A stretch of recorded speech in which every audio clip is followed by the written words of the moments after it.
ఏమీ లేదు, మాటలు అయితే చెప్తున్నారు. చంద్రబాబు నాయుడు గారు, లోకేష్ గారు, పవన్ కళ్యాణ్ గారు విధానపరమైన నిర్ణయం పార్లమెంట్లో జరగాలి, పార్లమెంట్లో ఇది ప్రైవేటీకరణ చేయాలని 4 సంవత్సరాల కిందట నరేంద్ర మోడీ చెప్పాడు.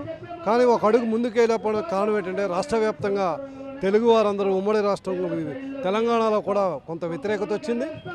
కాబట్టి ఇది పార్లమెంట్లోనూ క్యాబినెట్లోనూ అనౌన్స్ చేయాలి తప్ప లోకేష్ గారు విశాఖపట్నం నరేంద్ర మోడీ వస్తున్నాడు కాబట్టి విశాఖ ప్రజలు ఉత్తరాంధ్ర ప్రజలు అమాయకులని ఆయన ఏదో చోచో ప్రకటనలు చేస్తే అది సాధ్యం కాదు.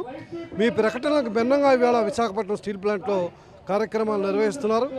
ఒక పక్క మీరు ఎన్నికల్లో హామీ ఇచ్చారు, చంద్రబాబు నాయుడు గారు, పవన్ కళ్యాణ్ గారు, మా కూటమి అధికారంలోకి వస్తే మేము ఈ స్టీల్ ప్లాంట్ని ప్రభుత్వ రంగ సంస్థగా కొనసాగిస్తామని చెప్పారు.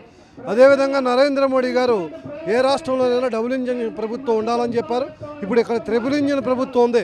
బీజేపీ ఈ రాష్ట్ర ప్రభుత్వంలో ఉంది, తెలుగుదేశం ఉంది, పవన్ కళ్యాణ్ ఉంది. ఈ త్రిపుల్ ఇంజిన్ ప్రభుత్వం అధికారంలోకి వచ్చాక ఈ కూటమి ప్రభుత్వం నరేంద్ర మోడీ మీద ఒత్తిడి తేవాలి. ముఖ్యంగా చంద్రబాబు నాయుడు గారు, పవన్ కళ్యాణ్ గారు పార్లమెంట్లో మీరు కానీ వెనక్కి మీరు రాజీనామాలు చేయక్కర్లేదు, మీరు ఉత్తిత ప్రకటనలు చేయక్కర్లేదు. మీరు స్టీల్ ప్లాంట్ కానీ ప్రభుత్వ రంగంలో కొనసాగించకపోతే మేము ఈ కూటమి నుండి తప్పుకుంటామంటే నరేంద్ర మోడీ వెంటనే ప్రకటన చేస్తాడు. మీరు కూడా వారితో కుయ్యెత్తులు కానీ మాట్లాడితే చరిత్రహీనులు అవుతారని భారత కమ్యూనిస్ట్ పార్టీగా హెచ్చరిస్తున్నాం.